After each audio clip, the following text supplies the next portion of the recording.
Hey guys, what's up? It's Finch here. We got the second game of the SPL Finals Tiebreak here.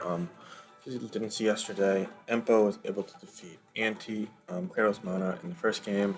Now we have Alexander versus Tamahome in the second game, which could very well be the decisive game if Alexander is able to win for the Lunars. However, if Tamahome wins in his home tier of DPP OU, the tier in which the Classiest actually picked in this tiebreak, then that could extend it to game 3, which would happen later tonight.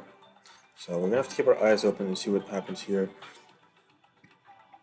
So right off the bat, it's going to be a lead choice Scarf Oxy, and it's going to trick the opposing Azelf. It's going to acquire a Citrus Berry, and it's going to give it a choice Scarf as it taunts. So Alex is forced out as Tamahome is just going to go for a quick U-turn, bringing his Swampert in as Adarachi comes in to take the U-turn and just shrugs off for 9%, and after leftovers at 97%. So Swampert's in. It looks like a pretty threatening offensive Swampert, perhaps, as it's probably a stealth rock Uxie, so could be banned, specs, or even 4 attacks or subset potentially. I don't think it's going to be Rocks, though. Rocks is almost definitely going to be on the Uxie, give my understanding of how that lead kind of works. As for Jirachi, it could be a whole slew of things. Could be an Iron Head, Body Slam, Fire Punch, and either Protect or Substitute variant, which we see a lot on these kind of teams, especially with Azelf lead. It could be a mix set or even a Calm Mind set. In theory, it could be Wish Protect as well, but I don't think that's as likely. We're going to see the Stealth Rock set, so it actually is Stealth Rock. Just a On, moment. Sorry. sorry, my Siri just came out. It was actually Stealth Rock on the Pert, which means it wasn't Stealth Rock on the Uxie, which is interesting. Probably means that it was Trick, U-Turn, Thunderwave, and Psychic, which means it's going to be a nice bonus to this Breloom at least. Especially with Citrus Berry. So you could probably come in here and absorb the sleep. We're going to see the Earthquake there from Pert. It does 29%, and after Rocks, it leaves the Bloom at 65, but hard to say if all of that damage is going to be staying or not, as Poison is going to be coming in to heal it, and Swampert's almost definitely forced out here, so I expect the Uxie to come on in and check that. I just take the Spore. Unless you use something like a Sleep Talk Dragonite or Latias in the back, in which case pivoting to them would make a lot of sense as well. But I think the play from Alexander here is just simply a Spore. I feel as if he's a little bit behind due to the initial trick sequence, but he had to get rocks up. So while there's a little bit of chip on him that might not be seen on Tomahome's team currently, it's definitely still within reach depending on the remaining of the teams and plays. So yeah, it's just pretty much a simple opening to the game, I'd say. We're gonna indeed see the Uxie come in here, and it's gonna come in on a Seed Bomb. Okay. It's worth noting again that this did acquire the Citrus Berry, so if it takes another Seed Bomb and Rocks, it could actually heal up a decent amount, which could be cool. Potentially letting take another Seed Bomb. Anyway, here I'd have to imagine it'll just either U-turn or Psychic from Tama. I think Psychic is the safe play, if he does in fact have it. I guess I'm a little surprised it's not a Rock Succeed, but it makes sense because you don't want to not have Psychic. Not having U-turn seems really passive, and obviously it already revealed U-turn.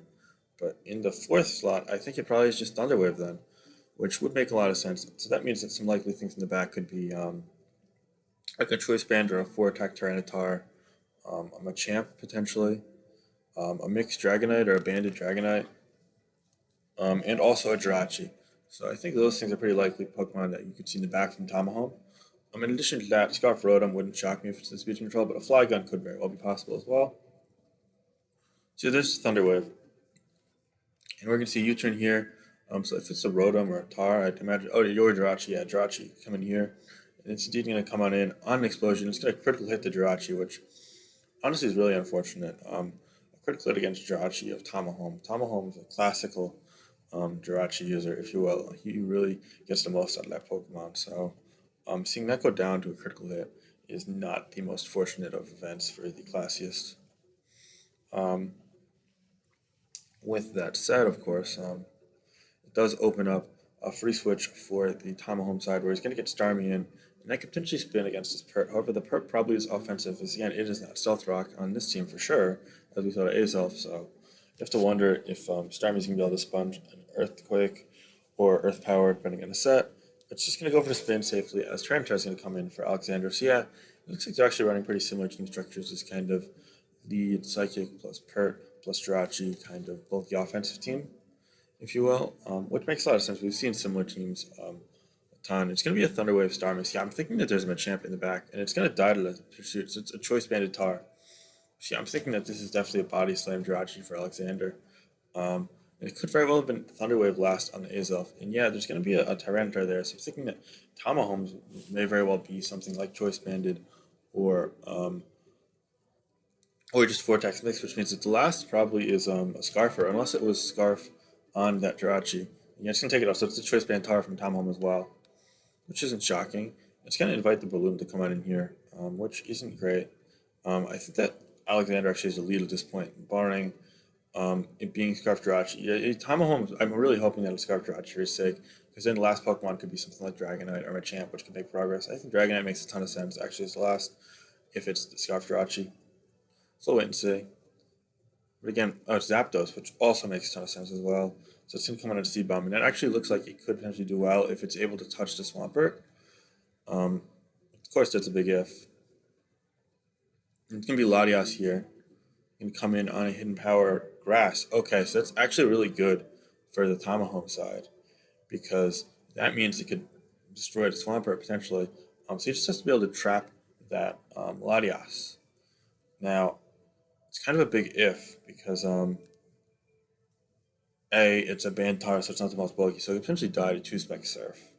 And B, on top of that, if the tar comes in on say a balloon bubble, then you gotta go back to the Zapdos and etc. And it could get dicey.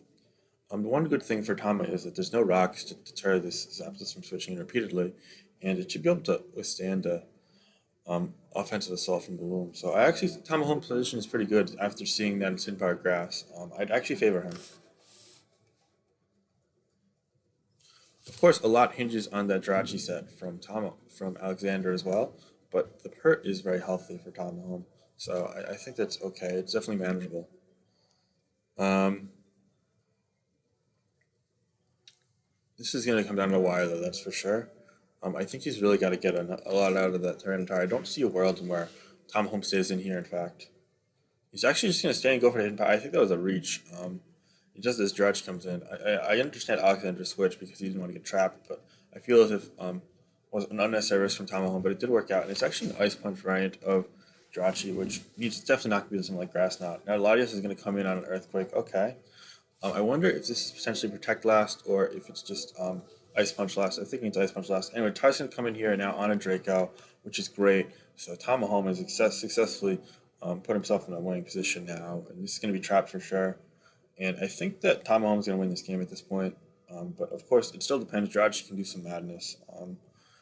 And Hurt is indeed going to get take this out. And one cool thing actually is that if this lives the hidden power grass, which I don't think it will, but if it did, then it could kill with torrent waterfall. But I think given that maneuver, it's a very fast pert, so there's no chance. Even if it's a bulkier set, I don't agree with staying in there.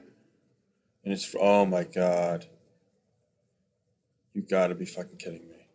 And Thomas says that as well, and that's gonna probably win the tournament for the Ruiners.